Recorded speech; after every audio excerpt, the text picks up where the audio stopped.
Hola,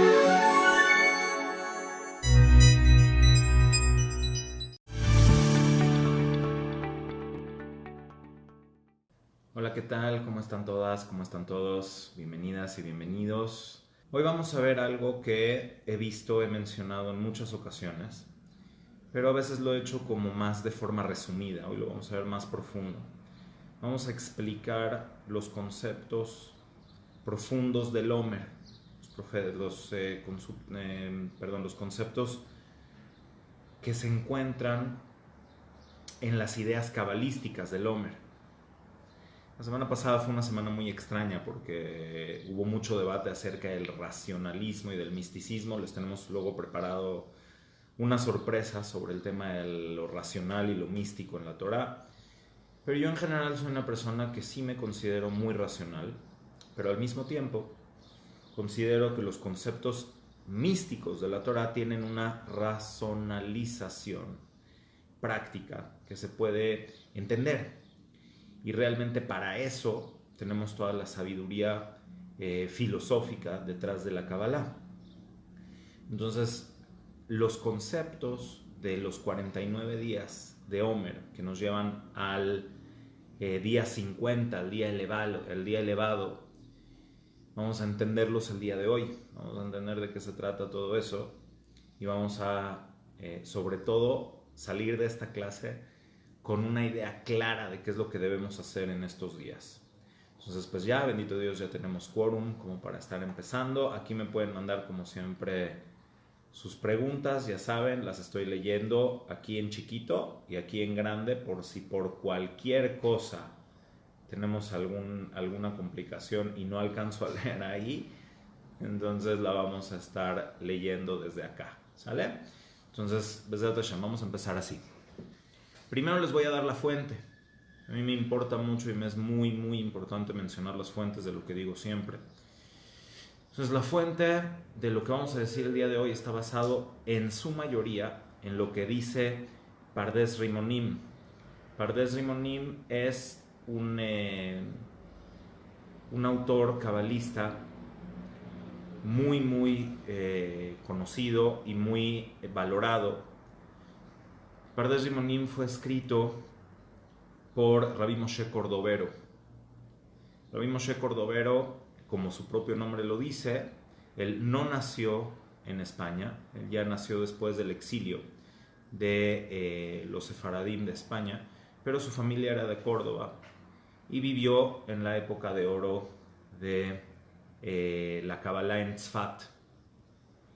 Él fue de alguna forma alumno del Arizal, pero en otros aspectos también fue maestro del Arizal. Es algo raro, ¿no? Nunca habíamos escuchado que el Arizal, el gran cabalista, hubiera tenido un maestro, pero sí tuvo maestros.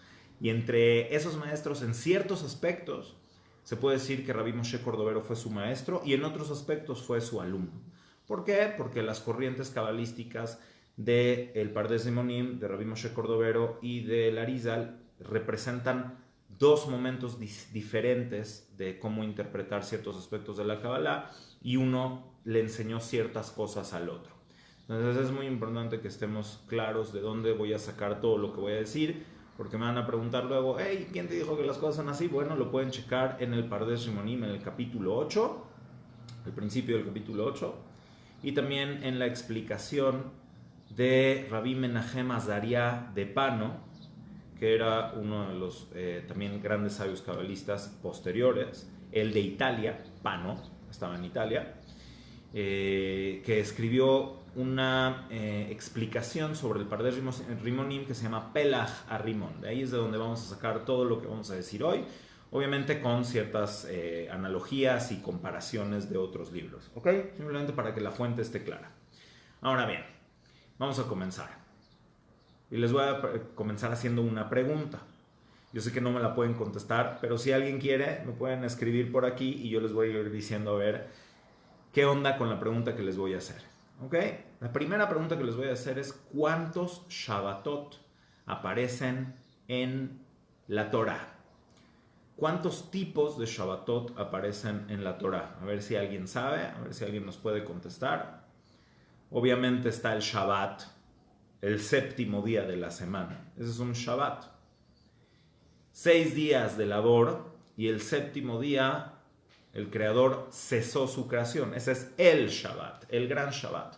Pero hay otros lugares donde se menciona que existe Shabbat o Shabbatón. ¿Quién sabe? A ver, ¿quién me contesta? Tenemos más de 30 personas conectadas en este momento. ¿Quién me contesta? ¿Nadie? Bueno, vamos a ayudar.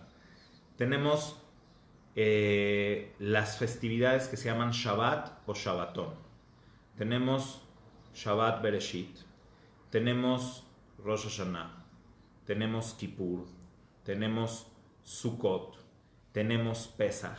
Y en Pesach tenemos el primer día de Pesach y el segundo día de Pesach, el primer día de Sukkot y el último día de Sukkot. Quiere decir que estos 5 días son llamados por la Torá como Shabbat, Shabbatón, o Shabbat o Shabbatón.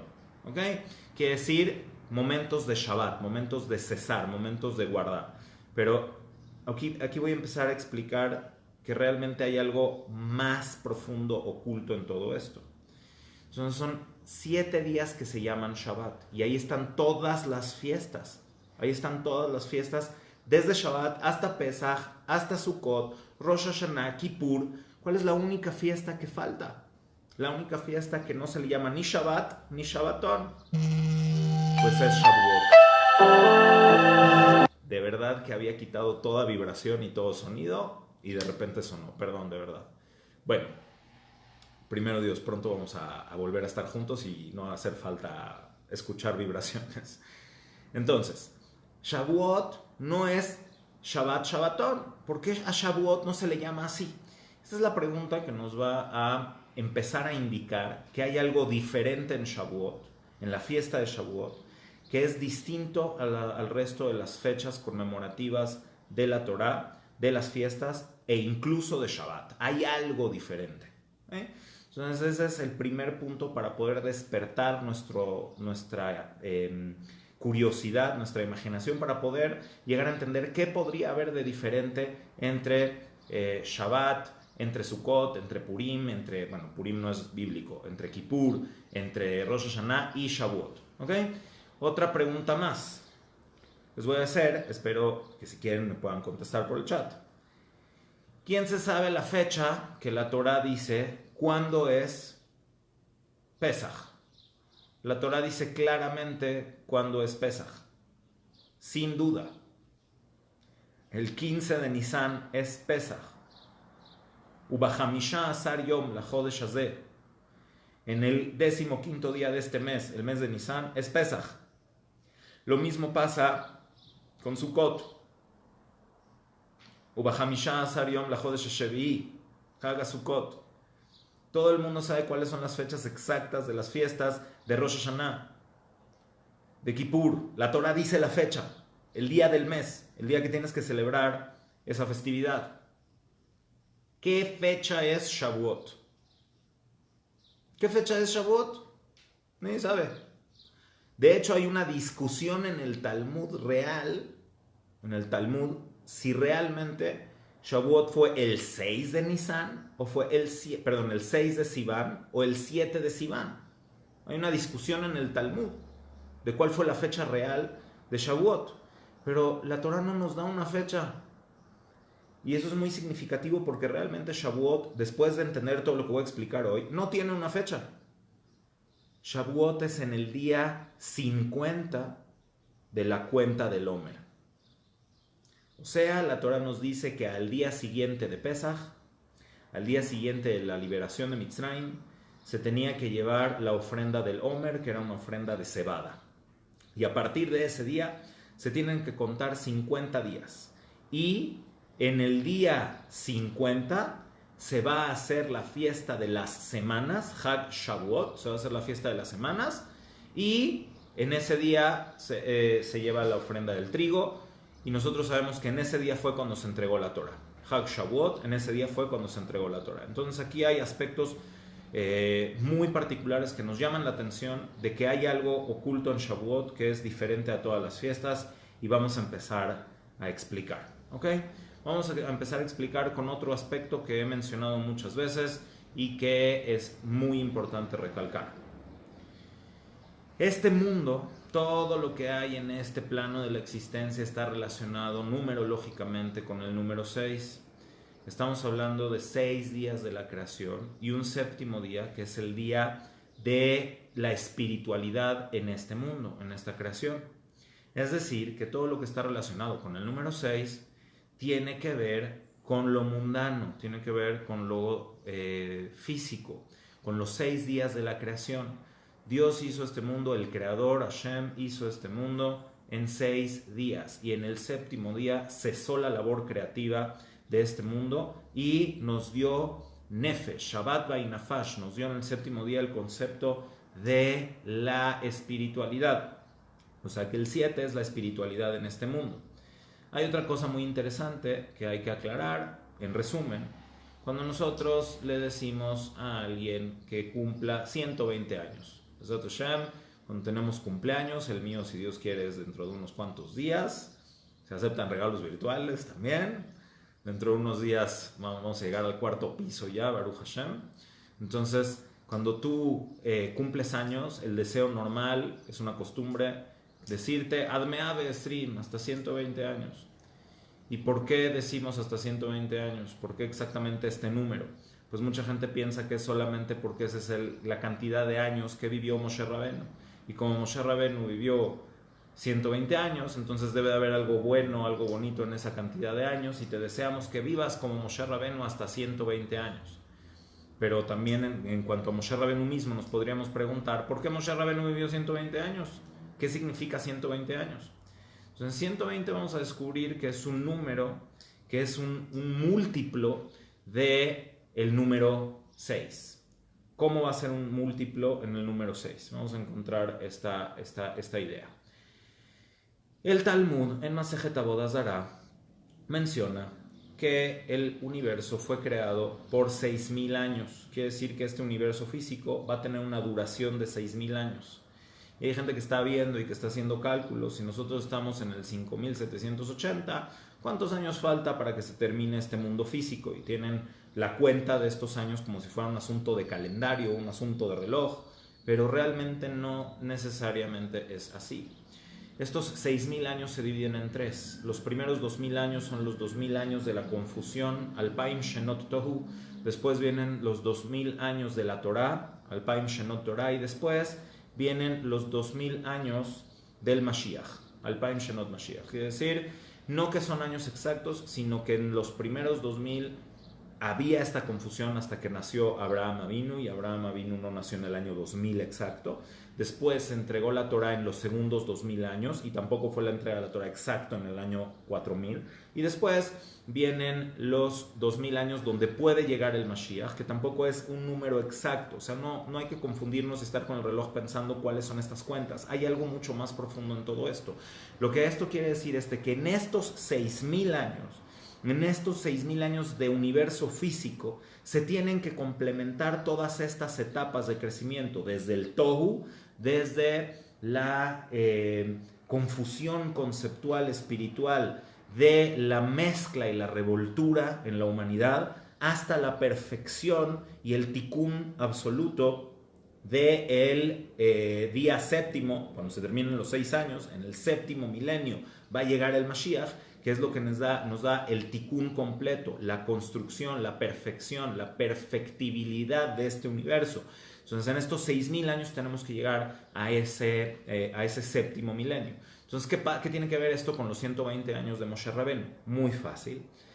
Todo este concepto de los 6 días y el séptimo día, y también todo este concepto de los 6.000 años y el séptimo milenio, están mezclados, están entremezclados entre sí.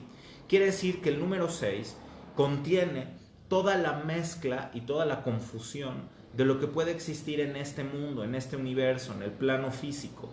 Y el número 7 contiene y manifiesta el aspecto espiritual que puede estar también mezclado en los otros 6 para darle elevación y darle sentido.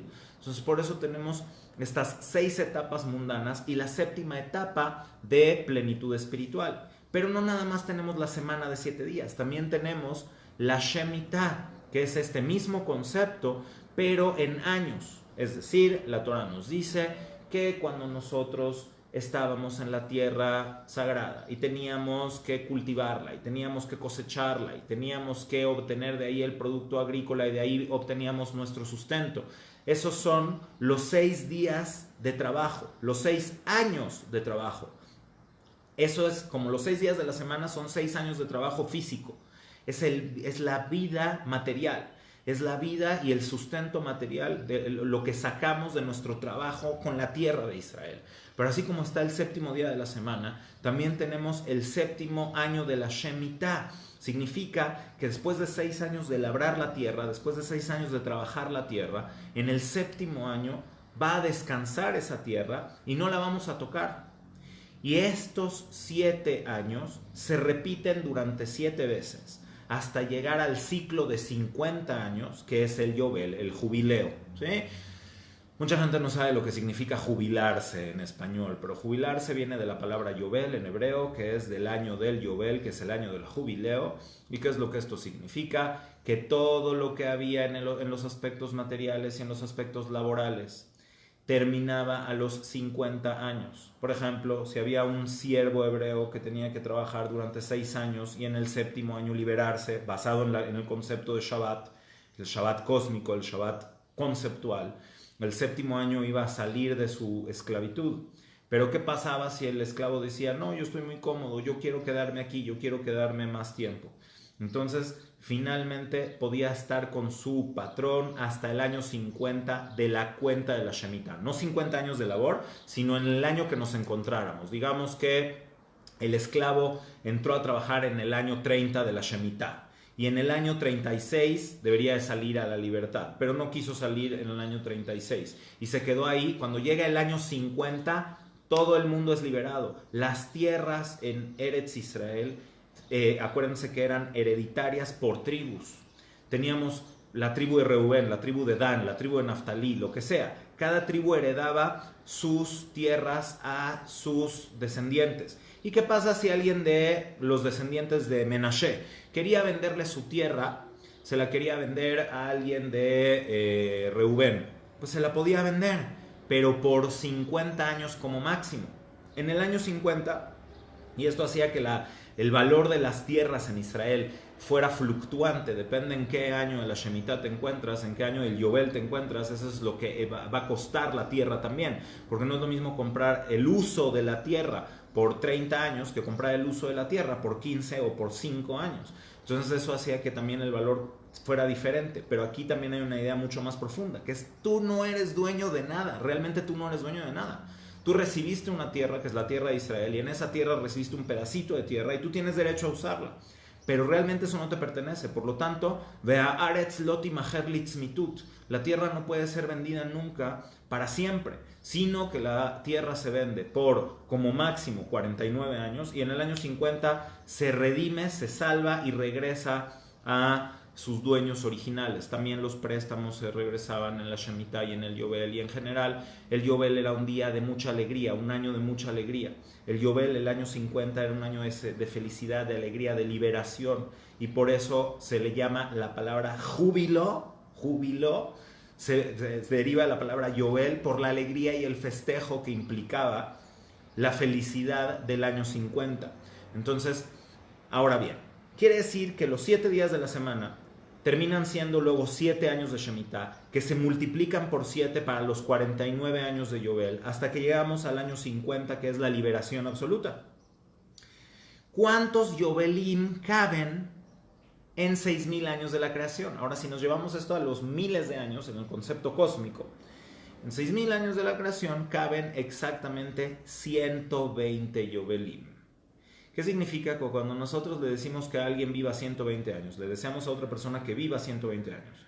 O cuando nosotros decimos que Moshe Rabenu vivió 120 años.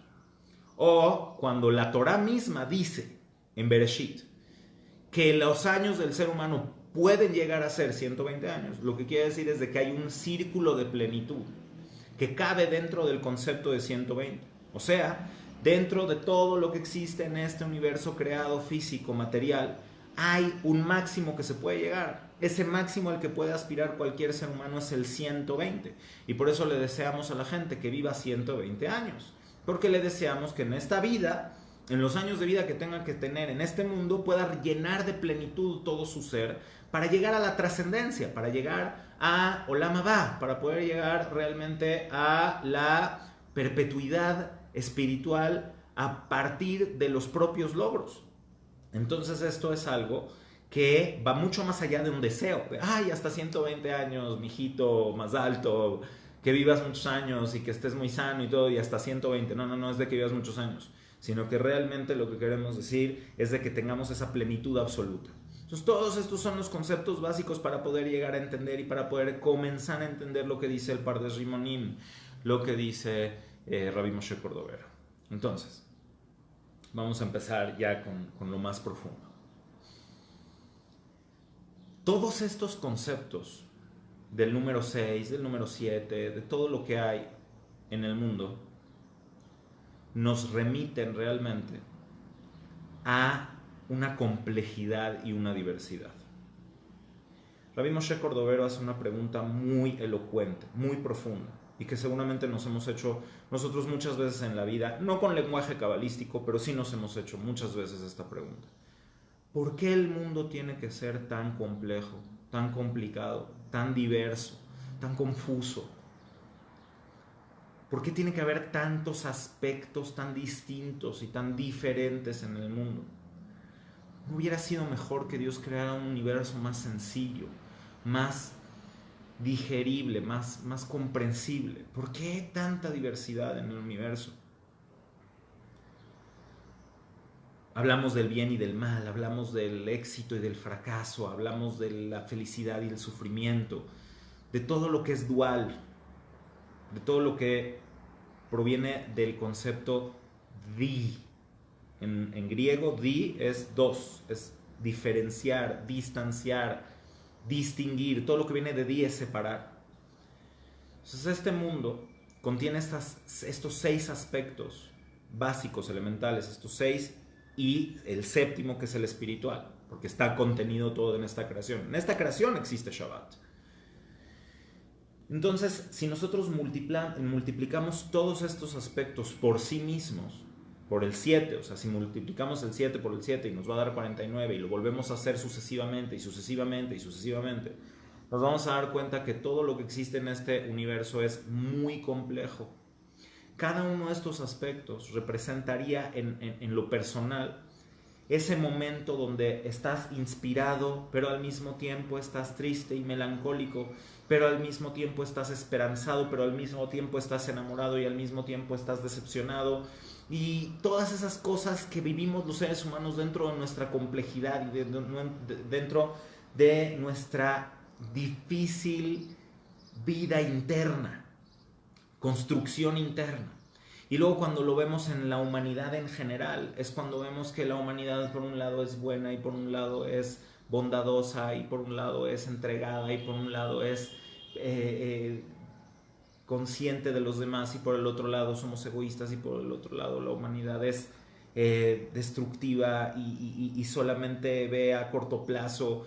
Entonces todos estos conceptos, incluyendo la espiritualidad que está contenida en el número 7, se entrelazan, se encuentran, se contradicen y están todo el tiempo en este mar de contradicciones. Eso es lo que plantea el Pardes Rimonim. ¿Por qué Dios creó un universo tan complejo, tan difícil? Y lo que explica es maravilloso. No es el único que lo dice, pero él lo plantea de esta manera tan dura y tan sencilla, simple. El universo contiene exactamente la diversidad necesaria para que el ser humano pueda ser funcional dentro de esa diversidad.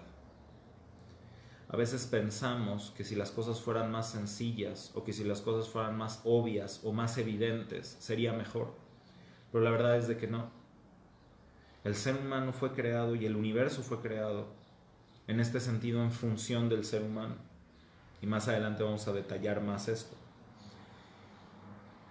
si el universo hubiera sido más sencillo, entre comillas, si el universo hubiera sido menos complejo, entre comillas, esa sencillez sería tan abrumadora que el ser humano no podría subsistir.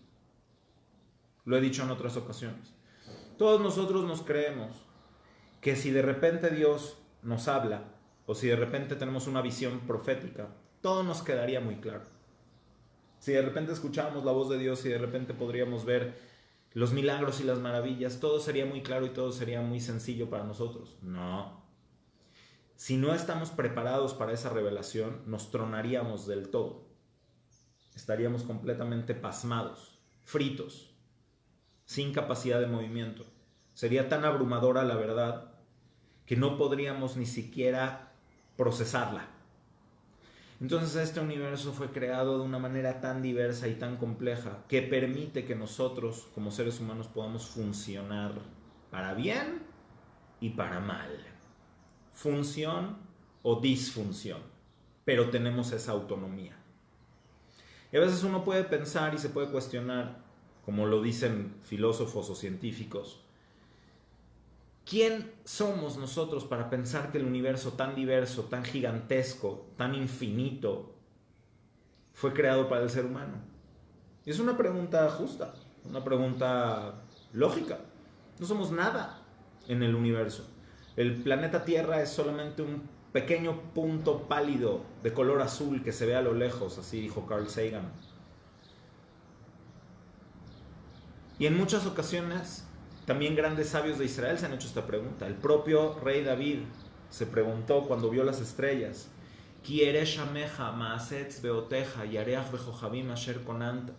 cuando veo tus cielos, lo que hicieron tus dedos, la luz, las estrellas que hiciste, Ma enosh kitis kerenu, ¿qué es el ser humano para que tú te acuerdes de él? Pero sin embargo dice, la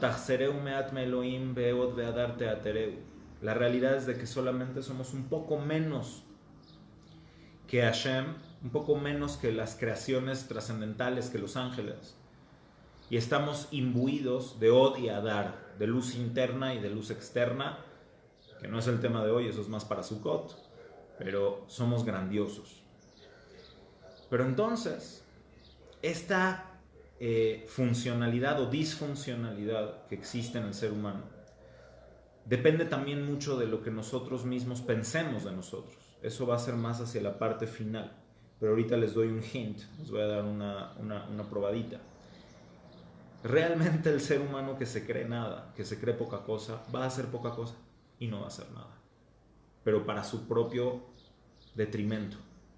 Y es aquella persona, el ser humano, que sí llega a entender su grandeza, el que puede hacer grandes diferencias. Eso lo vamos a ver más adelante. Pero en el punto en el que nos encontramos ahorita es que esta diversidad está creada para que el ser humano pueda existir, para que las personas podamos existir como somos y para que podamos ser funcionales o disfuncionales en esta variedad.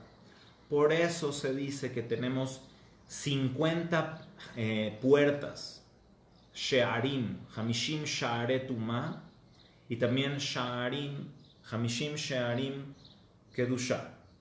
Tenemos 50 puertas de Tumah, de impureza, de negatividad. Y también por otro lado tenemos 50 puertas de santidad, de pureza.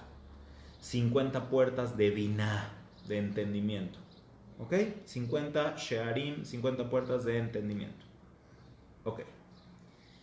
¿Qué significa esa Binah, ese entendimiento? Lo he tratado de explicar en otras clases, esta clase la he dado en otras ocasiones, y me he dado cuenta que resulta complicado explicar el concepto de Binah sin meterse a todos los tecnicismos cabalísticos. Pero solo para resumir y que entendamos, sobre estos 7 niveles, que al multiplicarse se llega a 49, se puede llegar a tocar el número 50. El número 50 es lo que engloba todo lo que está encima y por encima de todo lo que hay en este universo, incluyendo la espiritualidad de este universo. El número 7 solamente representa lo espiritual en este universo. Lo que está por encima de todo eso, que es la Binah, es el número 50, o también en otras ocasiones mencionado como el número 8, es lo que está por encima de todo eso, pero no es un número, no es una identidad, no es nada más una unidad, no es el número 50, es todo aquello que es muchísimo, que se encuentra por encima de todo lo que podemos conceptualizar en este mundo. He intentado decirlo más detalladamente en otras clases, explicando la Sefirot, explicando en base al Sefer Yetzirah y muchas cosas que creo que simplemente en este momento no serían, no contribuirían para entender la clase, sino podrían llegar a ser confusas, quizás en otra ocasión. Pero el chiste es que tenemos que entender que sobre el número 7 y el número 49 existe todo el universo espiritual trascendental que va más allá de toda cuenta en este mundo. En español resulta chistoso porque se dice 50 y al mismo tiempo si lo dices 50 con S sería 50. Pero ahorita vamos a explicar más adelante. Entonces, en este mundo que estamos regidos por el número 49, estamos regidos en la mayor parte de nuestra vida por estas limitantes que incluyen a lo espiritual dentro de este mundo. Vamos a encontrar toda la confusión y toda la dificultad de ser funcionales o disfuncionales, de ser constructivos o destructivos, de ver toda la complicación de este mundo como un problema o como diversas oportunidades. Entonces esa es la idea básica que plantea el Pardes Rimonim, y yo la voy a llevar un poco más a los planos de nuestra vida cotidiana. Cuando nosotros tenemos estas contradicciones y estas dificultades, podemos llegar a visualizarnos como poca cosa. Podemos bajar la guardia, podemos deprimirnos, podemos estar tristes, podemos simplemente dejarnos ir, dándonos cuenta de la complejidad del ser humano, de la complejidad de las relaciones humanas y de la complejidad del mundo. Y eso es cómodo, eso es sencillo. ¿Cuánta gente cree que encontró la solución a todos los problemas de la humanidad simplemente diciendo que hay que aceptar la vida como es? Y hay que seguir el flujo de la vida, y hay que dejarse llevar y vivir el momento. Y eso a lo mejor a corto plazo puede dar ciertos resultados, pero eventualmente lleva al sufrimiento y a la tristeza absolutos, el dejarse llevar, y lleva a la desesperanza del mundo entero. Todo eso por creernos poca cosa, todo eso por darnos a la idea de que realmente no somos importantes, de que somos un punto pálido a lo lejos en un telescopio, que no somos nada, que no somos nadie. Eso es lo que podemos llegar a confundirnos en toda esta diversidad. Y entonces cuando la persona va disminuyendo su fuerza y sus ganas de mejoría, sus aspiraciones de crecimiento, vas bajando en estos niveles, en los 49 niveles de Tum'ah. Se dice que nuestros padres al salir de Egipto se encontraban en 49 niveles de Tum'ah. Un poquito más y su imagen humana se hubiera perdido del todo. Su imagen espiritualmente humana se hubiera perdido del todo. Cuando se llega al nivel 50 de Tum'ah, de impureza, ya se perdió la esperanza de recuperar a ese ser humano. Cuando estamos hasta el nivel 49 de impureza, de negatividad, todavía eso es rescatable. Y el pueblo hebreo llegó en Mitzrayim hasta el nivel 49 de impureza, hasta el nivel 49 de desesperanza, hasta el nivel 49 de tristeza, de depresión, de creer que no se podía salir, de creer que no eran capaces de ser libres. Lo dije en clases pasadas. Llegar a esos 49 niveles de confusión, de idolatría, a esos 49 niveles de disfuncionalidad. Y en ese momento salieron de Mitzrayim. En ese momento Dios se reveló, las 10 plagas se abrieron y los sacó de Mitzrayim. Y los sacó con una luz gigantesca. Los sacó, nosotros no entendemos el poder del día de Pesaj. Pensamos que es un día de fiesta y ya. no entendemos el poder espiritual de lo que representa el día de Pesaj. El día de Pesaj representa tanto que dicen nuestros sabios que así como en Pesaj fuimos redimidos originalmente, ojalá que así sea, en Pesaj seremos redimidos nuevamente. Hay una diferencia abismal entre Pesaj y Sukkot en este aspecto, que a lo mejor puedo llegar a explicar más adelante o quizás no sea el día para explicarlo, pero la redención constructiva se da en Pesaj. La redención porque no hubo de otra, porque el mundo estalló y porque ya no hicimos nuestra champa, se daría en Sukkot, en el concepto de Sukkot, que también está relacionado con esto. Y Pesaj y Sukkot también están relacionados entre ellos. Pero de todas formas, el chiste es de que toda la luz vino a ellos de la nada en el día de Pesaj. Se abrieron todas las puertas, se elevaron de menos 49 a 50 de elevación en Pesaj en el momento en el que salieron de Mitzrayim. Pero eso no es real. No puede ser así. Nadie puede crecer de la noche a la mañana, de 0 a 100, o de menos 49 a más 50. No se puede, en un salto cuántico. Es imposible. Entonces al día siguiente se comienza el verdadero trabajo. Dios nos hizo un milagro para sacarnos de Egipto y a veces nos hace ese milagro también individualmente. A veces nos muestra toda la luz, a veces nos muestra todo el camino, a veces nos abre todas las puertas sin que nosotros hayamos hecho nada para visualizarlo. Pero eso no puede ser así al final, porque colapsaríamos, porque reventaríamos, como mucha gente en el desierto reventó. Y entonces al día siguiente se tiene que llevar la ofrenda del Omer, se tiene que llevar la ofrenda de la cebada, del trabajo agrícola, de ese número 6, del trabajo. Sheshet yamim ta'abod, ve'asita kol melachteja, ubayom hashevi'i shabbat la'Hashem Elokeja. 6 días en la semana vas a hacer toda tu labor, vas a hacer todo tu trabajo. Y en el 7º día va a ser Shabbat, Shabbat para Hashem, tu Dios, tu creador. ¿Qué quiere decir? Que 6 días nada más me voy a ir al centro a vender tela. Que 6 días nada más me voy a ir al campo a cosechar mi trigo, a arar la tierra. Que me voy a ir 6 días a ordeñar la leche de la vaca. La Torah me está diciendo eso, me está diciendo 6 días trabajarás y harás la labor. Y toda la labor la harás en esos 6 días. Y en el 7º será el día de Shabbat para Hashem tu Dios. ¿De verdad solamente dice eso la Torah? ¿Que vayamos a trabajar? Hay algo mucho más profundo en esto.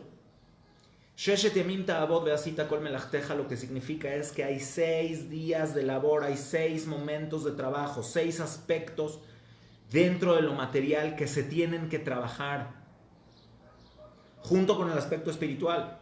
Y el aspecto espiritual es el que los eleva a todos. Pero tienes que trabajar y tienes que ir afuera y tienes que ir a la calle y tienes que hacer tu labor y tienes que hacer todo lo que te corresponde como ser humano responsable que hace lo que le corresponde. Pero sobre todo tienes que trabajarte a ti. Veasita kol melachteja, harás toda tu labor, significa que harás toda la labor que está relacionada contigo. En estos 6,000 años de la creación. En estos 6,000 años de lo material, donde cabe todo, donde caben los 120 Yovelim, en esos 6,000 años tú, ser humano, tu humanidad, tienes que hacer tu trabajo y tienes que hacer lo que te toca hacer. Así, desde que Dios creó al ser humano, lo puso en el Gan Eden, en la tierra, para cuidarla y labrarla, para cuidarla y trabajarla. Quiere decir que nosotros tenemos una responsabilidad, tenemos que hacer algo en este mundo, tenemos que trabajar. Principalmente este trabajo significa trabajar sobre nuestra persona, trabajar sobre nuestro ser, sobre nuestro individuo, nuestro ser interno, pero también a través del trabajo interno lograr la trascendencia de la humanidad. En el día después de Pesaj, de la gran liberación, de la gran redención, nos acordamos que tenemos que hacer toda esta labor y ahí empieza la cuenta del Omer. Ahí empezamos a contar, hoy es un día de Omer. Cabalísticamente, el Gesed en Gesed, para quien entienda. Les repito, no puedo explicarlo hoy porque de verdad complica. Y luego hay otro aspecto diferente. Geburah en Gesed. Y luego Tiferet en Gesed. Y así 7 días hasta que llegas a la siguiente cuenta. Que ya no es Gesed, ahora es Binah. Pero el primer día de la segunda semana es Binah en Gesed. O sea, son todos estos aspectos cabalísticos profundos de la creación que no son místicos, son completamente filosóficos y racionales. Es completamente entendible que tenemos esta diversidad espiritual y que tenemos que trabajar todas estas medidas de conducta, una en cada día. No nos va a alcanzar un día de este Omer, pero le estamos dando un momento especial a cada esa particular forma de ser de cada ser humano para poderla elevar y para poderla trabajar. En el día en el día posterior a Pesaj se lleva el Corbán del Omer y se empieza el trabajo de la cuenta y se empieza el trabajo de la búsqueda de construcción de los 49 días que representan los 49 aspectos esenciales de lo material, para poder llegar al número 50, que es Shavuot, las semanas, por un trabajo tuyo personal. Y entonces después de ese trabajo personal vas a poder recibir la Torah. O sea, la Torah pretende ser y es el medio de comunicación entre el Creador y sus seres creados para poder llevar este mundo al tikkun, para poder llevar este mundo a la funcionalidad absoluta y a la unicidad con Dios, a la unicidad con el Creador. Pero para que la Torah pueda servir en este mundo, tiene que llegarle a gente trabajada, tiene que llegarle a gente que intentó, que trabajó, que hizo por lo menos lo que estaba en sus manos para poder crecer. La Torah no va a caber en alguien que simplemente no hace nada por ser mejor, porque esa persona está en un proceso de tumá, esa persona está en un proceso de degradación, no de crecimiento, de degradación. Tumá en este sentido significa degradación. Tú ves a una persona joven, con todo por delante, con capacidades, con inteligencia, con plenitud mental, y luego los ves, tengo alumnos que así pasa, los ves 10, 15 años después y dices, ¿qué le pasó a este diamante? Un ser humano divino, un diamante en bruto, que tenía todo para crecer y todo para hacer lo máximo en este mundo, y mira cómo terminó. ¿Por qué? Porque se degradaron, se fueron degradando en esta labor espiritual.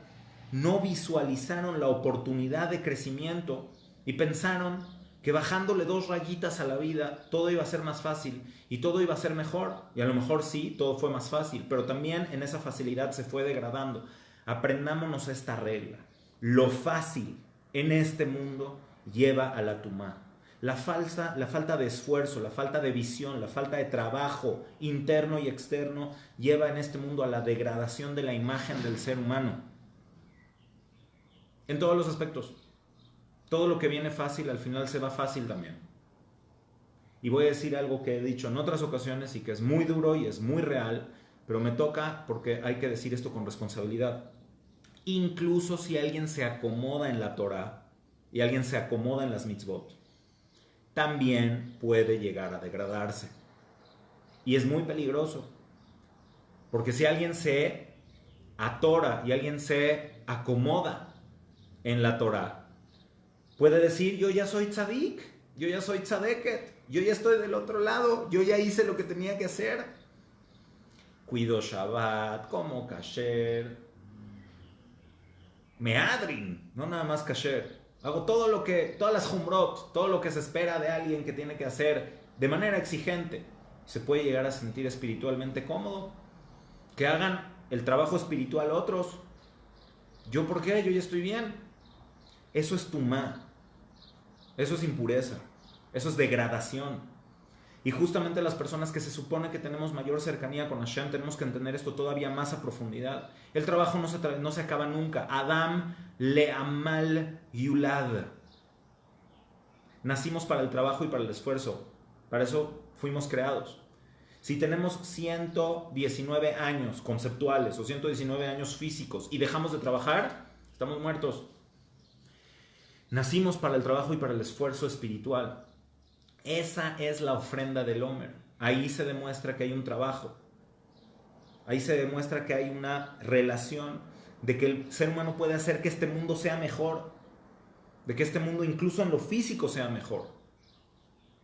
Y eso es algo que tenemos en el ADN judío. Religiosos y no religiosos.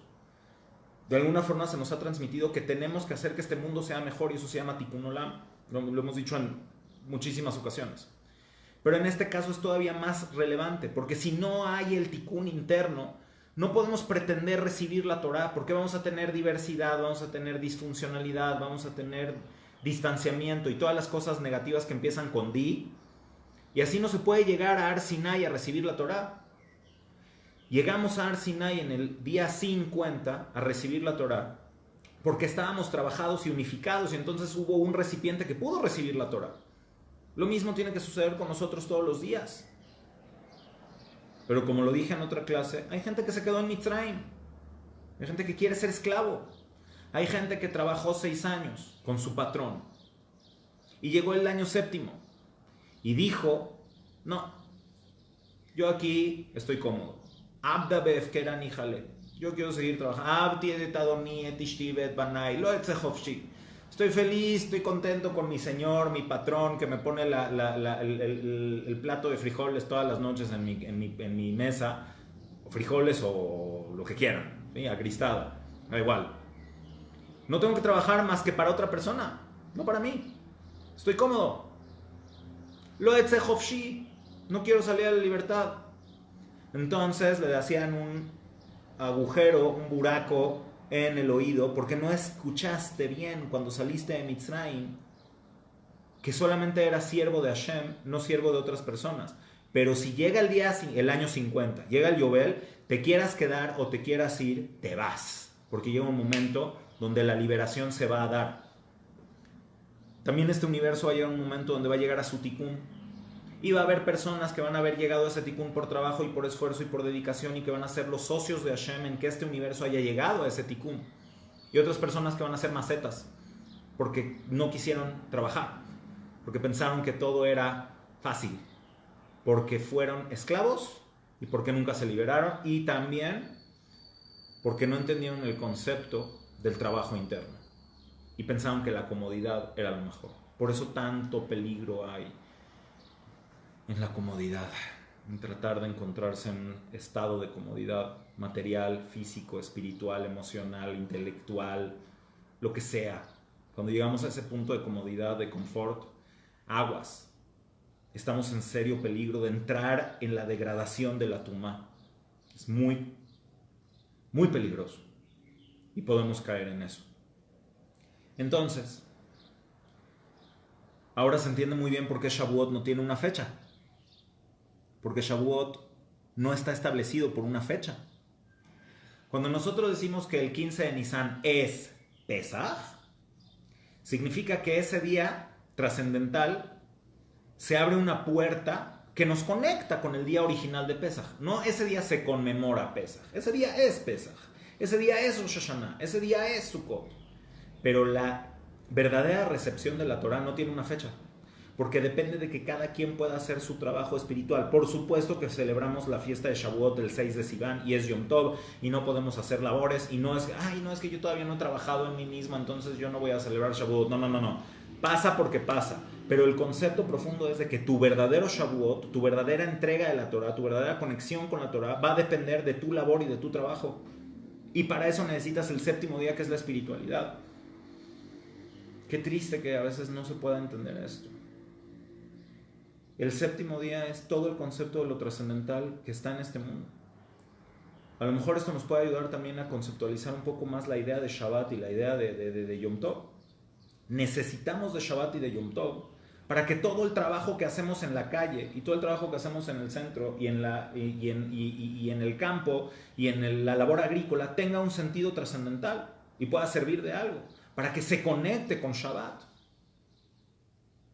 Y entonces cuando se conecta con Shabbat, todo eso te puede llevar a Kedushá, a construcción. Hamishim Sha'arei Binah. Por eso el número 50 está por encima de todo lo que hay acá, porque es el Tikkun. Y ya estoy a punto de terminar, solamente quiero decir algo que también me tocó leer en estas desveladas que estoy teniendo en Yom Tov, en el último Yom Tov. No fue en Yom Tov, fue en Shabbat, fíjense, ¿sí? Que me quedo a estudiar hasta tarde y disfruto mucho de eso.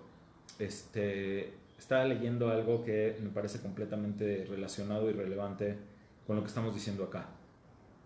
Muchas veces nos atoramos en el pensar incluso cabalísticamente, incluso también psicológicamente, en ver toda la complejidad de nuestro ser hacia atrás. O sea, el psicoanálisis, por ejemplo, o cualquier ejercicio retrospectivo de entendimiento de toda la complejidad del ser humano o de la humanidad, nos puede llevar a entendimiento histórico. Incluso si queremos estudiar cómo Dios creó el universo y utilizamos la sabiduría cabalística profunda, filosófica, no mística tonta, sino filosófica con sentido. No quiero decir que todo lo místico sea tonto, pero ya tendremos oportunidad para hablar de eso en días próximos. Vamos a tener una sorpresa muy importante con eso. Pero cuando vemos en retrospectiva, podemos entender la creación de Dios en retrospectiva. Eso se llama Maaseh Bereshit. ¿Quién dice esto? Esto lo menciona Rabbi Yosef Shelomo Rofe del Medigo, un gran cabalista del Renacimiento. Él dice que Maaseh Bereshit es tratar de entender a Dios en retrospectiva. Cómo es la creación, cuáles son las fuerzas de la creación, cuál es la bondad, el Gesed, del Din, todo lo que tiene que ver con la creación. Pero cuando uno empieza a ver hacia el futuro y hacia adelante, uno empieza a tratar de entender un concepto que se llama Maaseh Merkabah. Cómo es que Dios va llevando este mundo hacia el Tikkun. Y cómo es que nosotros podemos dar nuestro granito de arena para que este mundo vaya hacia el Tikkun. Y aquí viene una de las cosas más importantes. Si nos creemos poca cosa, si creemos, como nos ha enseñado la sociedad moderna, a pensar que ¿qué más da lo que yo haga? ¿Qué más da si yo digo una verajá cuando tomo agua, cuando tomo un café? ¿Qué más da si yo me puse el tefilín? ¿Qué más da si como mujer cuidé las mitzvot de la mujer? ¿Qué más da? ¿Qué le puede interesar a Dios? Lo que hace un individuo en este enorme universo, una persona. Entonces no estamos entendiendo que cuando Dios nos creó en este mundo tan complejo y tan diverso, y nos creó, lo que nos está diciendo es que somos únicos y que somos importantes, y que el que tiene que hacer su labor con respecto a Maaseh Merkabah, para que este universo llegue al Tikkun, tú tienes que hacer tu parte. El que se cree poca cosa no solamente se está destruyendo a él, potencialmente está destruyendo a todo el universo, porque se cree poca cosa, porque no se da cuenta de su importancia, por la búsqueda de su comodidad, por la búsqueda de no esforzarse. Y eso es gravísimo. Entonces, quienes entendemos que sí tenemos una responsabilidad y tenemos una relación real con Dios, también somos aquellas personas que vamos a tratar de hacer que este mundo llegue a su tikkun. Y por eso en estos 49 días hacemos un trabajo específico en nuestras midot, hacemos un trabajo específico en lo que somos, un trabajo específico en lo que hacemos, en nuestra esencia, no nada más en lo externo. Hablé de eso también en otras clases. Y eso es la esperanza de que el mundo va a llegar a un tikkun. Esa es la esperanza de que el universo va a llegar a una funcionalidad, va a llegar a una plenitud, y depende de nosotros. Recomiendo finalmente que elijamos algo particular sobre lo cual trabajar. Esa gran puerta que se abrió en Pesaj y nos sacó de Mitzrayim, lo que nos está diciendo es: tú vales la pena, tú eres importante, tú cuentas, eres indispensable en la creación. También eso lo dice Ramjal. Tu neshama es única, y el tikkun de tu neshama no lo puede hacer otra neshama.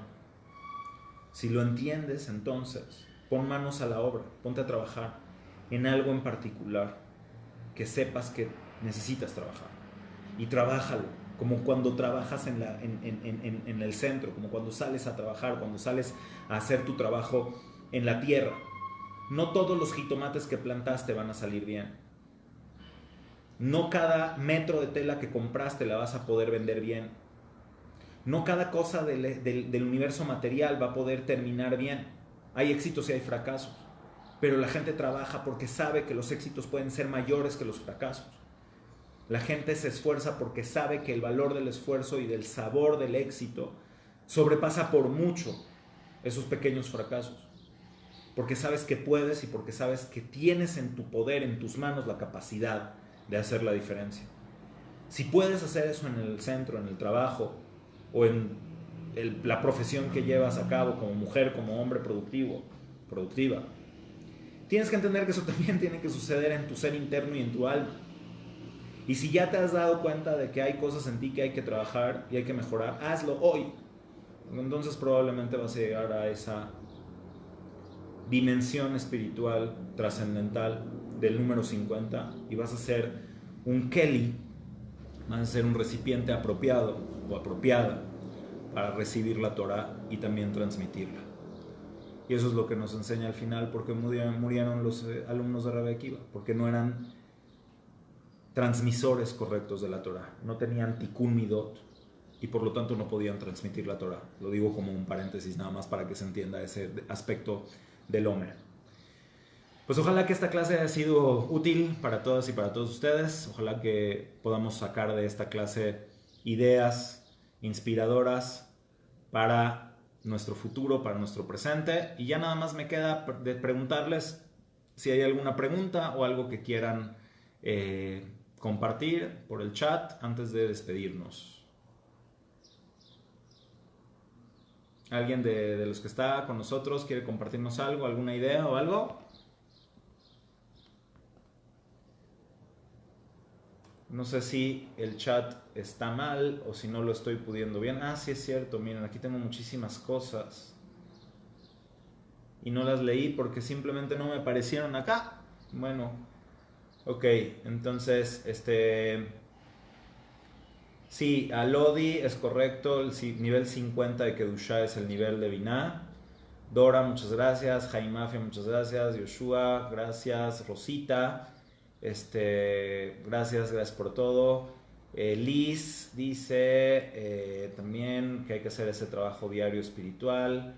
El doctor Maya también nos saluda. ¿Qué pasa cuando uno se siente que está procurando hacerlo mejor y ser mejor, pero al mismo tiempo se da cuenta que tiene más potencial y no sabe por dónde o cómo explorarlo? Me encantó tu pregunta, gracias. Por eso las preguntas hacen más valioso el conocimiento, porque qué excelente pregunta. Muy bien, nos acabas de decir por qué hay que estudiar. Nos acabas de decir por qué hay que tratar de tener cada vez más herramientas conceptuales, educativas, espirituales, cognitivas. Porque hay veces que tú sabes, porque te conoces emocionalmente, que hay más ahí adentro, pero no sabes cómo sacarlo. No sabes cómo sacarlo porque no tienes las herramientas educativas para sacarlo. Entonces, por eso, la mitzvah más grande de toda la Torah es estudiar Torah.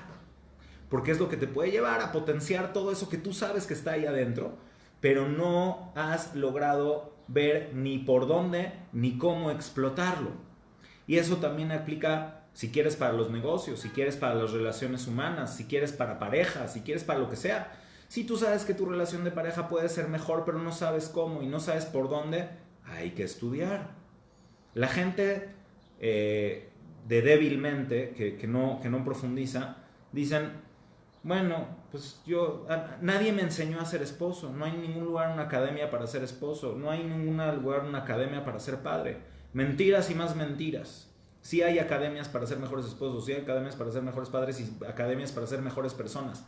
Y no vas aprendiendo nada más sobre la marcha, también te puedes preparar. Para eso hay que estudiar Torah y para eso hay que estudiar Musar, para eso hay que estudiar ética y moral y para eso sirven todos los ejemplos de nuestros padres y de nuestros ancestros, para aprender de ellos y tratar de ser mejores personas. Entonces, si tú sabes que hay un mayor potencial en ti en los negocios, prepárate. Si hay un mayor potencial en ti como ser humano, por supuesto, prepárate. De pareja, prepárate, estudia, analiza, confróntate contigo mismo para sacar lo mejor de ti siempre. Ok, ¿qué más tenemos por acá? Ok, Natalie dice Zeherampim más Nukba igual a 7. Para quien haya entendido, es perfecto, correcto. Gracias por la felicidad, por felicitarme por mi cumpleaños. Todavía no es, va a ser la semana que entra en calendario español y dentro de unos días más también en calendario hebreo. Tami, muchas gracias. ¿Qué más tenemos? Ok, Esta ya la había leído. A ver, nada más para ver si hay alguna otra pregunta. Ok, creo que por ahí está. Hay otra pregunta de Elías. ¿Qué es lo que hizo falta a Moshe Rabenu de memoria bendita para alcanzar el nivel 50? Tengo entendido que alcanzamos el nivel 49, si no me equivoco. No, Elías, en este caso Moshe Rabenu es de las pocas personas que sí llegó a 120.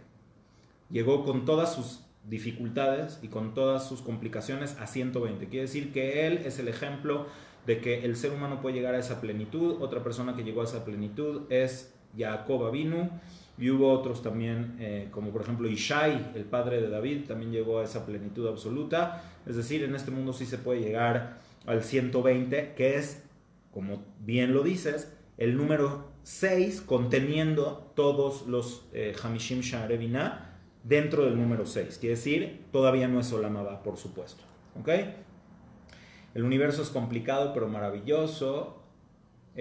¿Por qué las posibilidades son infinitas? Eso es lo bello de la vida. No es una pregunta, sino es una afirmación, dice Natalie. El hecho de que las posibilidades son infinitas es lo maravilloso de la vida. Sí, lo maravilloso de la vida para las personas constructivas, para las personas activas. Para las personas que ven lo negativo es una complicación terrible, tremenda, que les da tristeza y depresión. Por eso siempre mejor hay que ser de las personas activas que hacen esa diferencia. Y bueno, entonces aquí estamos. Yo creo que ya terminamos de leer las preguntas. Pues ahora sí, les agradezco muchísimo. Que Hashem les mande verajá, que Hashem nos mande a todos bendición, que tengamos un excelente resto de semana, que sigamos aprendiendo mucho. Y bueno, que podamos hacer ese trabajo interno y asumir la responsabilidad de lo que es el ser humano. No nos acomodemos ni siquiera en lo espiritual, porque entonces entramos a la tumá. Seamos gente que trabaja, que labora en su ser interno, y entonces definitivamente vamos a ser utensilios buenos para poder recibir y transmitir la Torah. Muchísimas gracias a todas y a todos. Me despido. Así es de que, como siempre, seguimos echándole ganas y les tenemos una sorpresa se está cocinando una sorpresa de una cosa muy importante que quiero hacer sobre la mística y la racionalidad en el judaísmo, pero todavía no está hecho el arroz, así es de que mientras se termina de cocer, luego les aviso. Muchas gracias a todos, gracias Ari, gracias Julie, que estén muy bien.